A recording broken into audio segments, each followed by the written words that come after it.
In the last weeks, I have been approached by more people than usual suffering from anxiety and panic.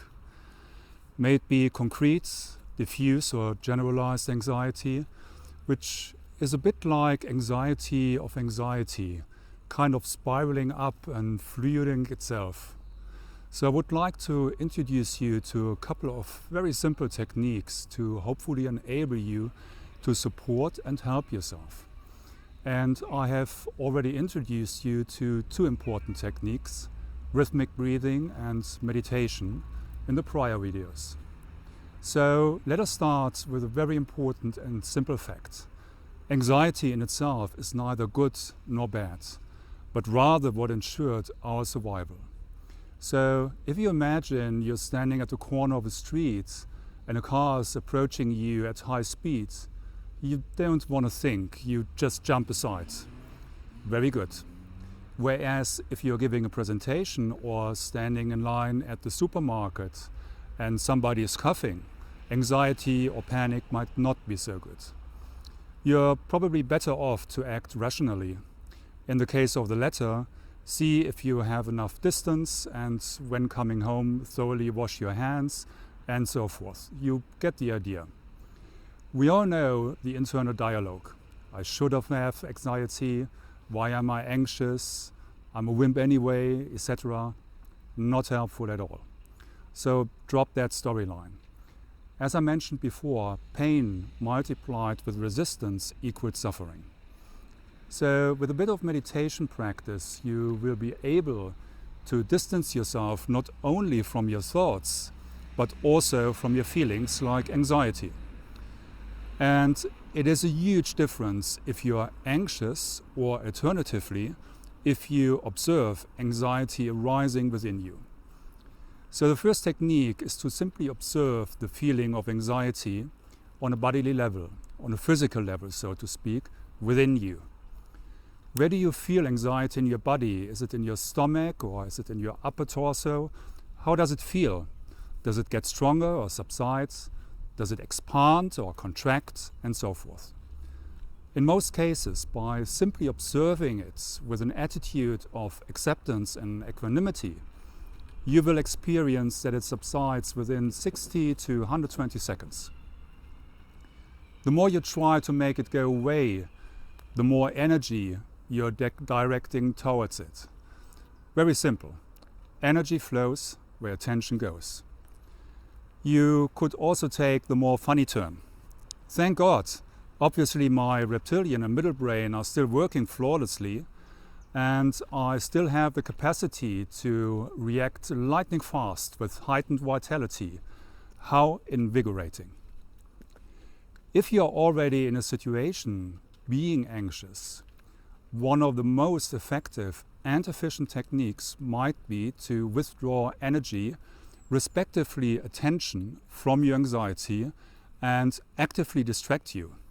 So one of many methods would be to count up and down irregular. Your short-term memory, and not as most people do say 7 plus minus 2, can hold 5 plus minus 2 information at once. So try to count up 5 irregular numbers, for example 7, 16, 33, 41, 57, and then count the same numbers down, 57, 41, 33, 16, 7. And do that for as long as you need. We don't have the time to dive into the polyvagal theory, but just trust me on that your vagus nerve plays an important part in all that. So another technique would be to simply hum along. When you are humming, the vibration of your vocal cords and your throat is soothing your vagus nerve. Sounds too simple to be true, but it works. Alternatively, you might have heard about tapping. just with 2 fingers, tap a few points in your face, for example, your forehead, your eyebrow, your temple, under the eye, between nose and mouth, and your chin. And this will also positively influence the state of your vagus nerve. In this situation, it doesn't really matter what other people think about you. And hey, maybe in some time ahead you will be traveling on a plane again and doing this exercise. You might get the whole row for yourself. In case you're more interested in the polyvagal theory, there are excellent conversations between Stephen Porges and Gunther Schmidt available on YouTube. What might support you particularly with diffuse anxiety, so for example, and that's totally understandable in the current situation, being afraid of an uncertain future, is to get a handle and a grip on it. Maybe you know Master Yoda, that's the little wise guy from Star Wars who said, "Named the fear must be, that banish it you can." And that's totally spot on. If anxiety becomes diffuse, it gives you the impression of being helpless and powerless, which is just more fuel into the fire. That only produces even more anxiety. There's a very simple technique that has been proven beneficial in those situations. It's called premeditatio malorum and was first used by Stoic philosophers. Simply sit down and get a piece of paper drawing 4 columns. In the first one you write the title worst case scenario, and then really think and write down what could be the absolute worst case scenario possibly happening. Then take 1 or 2 minutes and write below your estimate of the probability, so 5 or 10 or more percent, that this is really going to happen. The title for the second column is actions or countermeasures. So here, please do take your time and don't stop after you've written down 2 or 3, but really do take your time to think what are possible actions from your side, which resources you could utilize, who could help you with gathering more ideas, and so on, and collect as many as possible. Let that sink in for a minute or 2, and then move on to the third column, and the title is best case scenario. Just write down what could happen if you're able to put in all the actions you've written down while facing the challenge. The first column in case you might have already forgotten.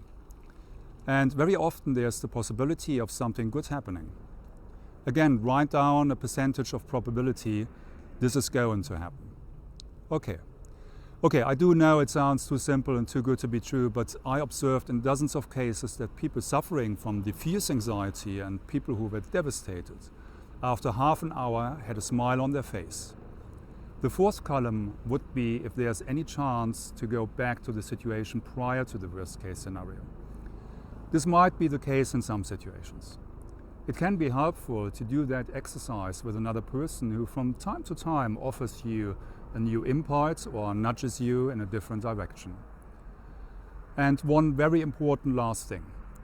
What I observed very, very often is that simply knowing that you have a few techniques at hand to actively regulate yourself also in itself significantly diminishes or reduces the level of your anxiety because it puts you back into the driver's seat.